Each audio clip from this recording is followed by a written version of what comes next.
స్వయంగా ఆయనే చెప్పారు పోలీసులకి.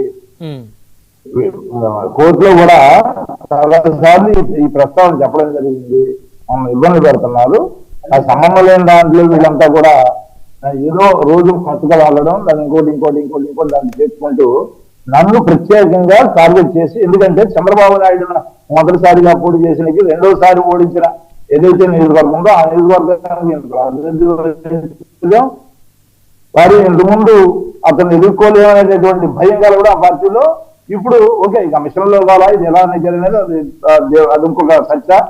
ఆయన ప్రత్యేకంగా టార్గెట్ చేసి లోపల పెట్టాలనేటువంటి ఆధారాలు లేకపోయినా, ఏ ఆధారాలు దొరకకపోయినా ఓన్లీ కక్ష సాధన చేయాలి. చెవిరెడ్డి భాస్కర్ రెడ్డి కానివ్వండి, అదే మిగతా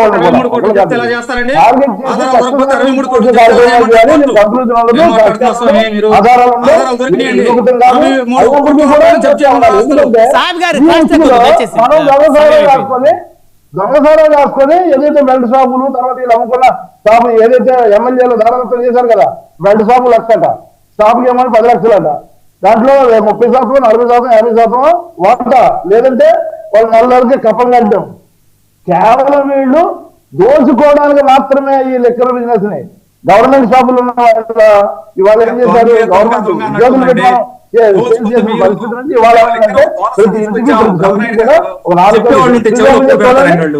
ప్రతి పాన్ షాప్ లో కూడా ఇవాళ బీర్ సీసాలు, లేదంటే విస్కీలు, లేదంటే లోకల్ కూడా బ్రాండ్ ఉండదు అమ్మేసుకోవడం. ఇవాళ ఆదాయం దగ్గరికి గవర్నమెంట్ కి వీళ్ళు జేబుల్లో మాత్రం కాబట్టి వీళ్ళ సీసాలు వచ్చేసాయి. ఇంతకుముందు ఎప్పుడు కూడా ఈ పరిస్థితి లేదు.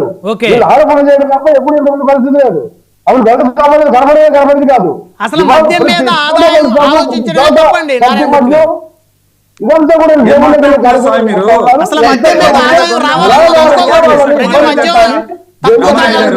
జరుగుతుంది తప్ప వీళ్ళు ఏ విధంగా కూడా సాక్ష్యాధారాలు లేవు.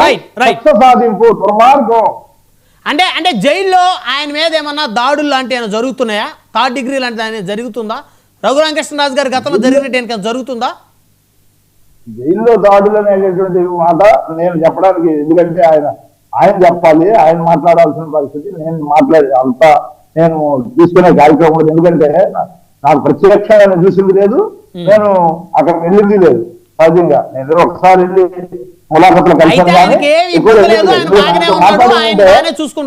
ఆయనైతే పోలీసులను ఇబ్బంది పెడుతున్నారని చెప్పేసి కోర్టుకు వచ్చిన ప్రతిసారి కూడా కోర్టులో కలవడం జరిగింది. నేను అప్పుడు మాత్రం పోలీసులు ఇబ్బంది పెడుతున్నారనే విషయం అప్పుడు మాట్లాడడం నేను విన్నాను.